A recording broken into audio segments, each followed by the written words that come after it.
Kacamata hitam menjadi sebuah ikon dari vokalis grup band Raja, Ian Kasela selama berkarya di belantika musik Indonesia.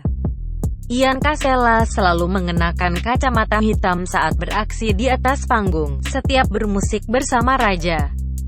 Namun diketahui, kini Ian Kasela menjual kacamata hitamnya saat ditemui di kawasan Mampang Perapatan, Jakarta Selatan, belum lama ini. Ian mengungkapkan dirinya miris melihat orang-orang di sekitarnya yang terkena dampak pandemi. Banyak yang kehilangan pekerjaan dan pemasukan. Karena bersimpati dengan kondisi, pria berusia 46 tahun itu hanya bisa menjual kacamata hitam kesayangannya untuk bisa membantu. Setelah membuka penjualan, pria bernama asli Andika Mulya Ramadan tersebut mengaku sudah ada yang menawar dengan harga 80 juta rupiah orang Malaysia. Bagi Ian Kasela, kacamata hitamnya sangat berarti, sebab barang itu adalah bukti perjuangannya dari awal bersama Raja di belantika musik Indonesia.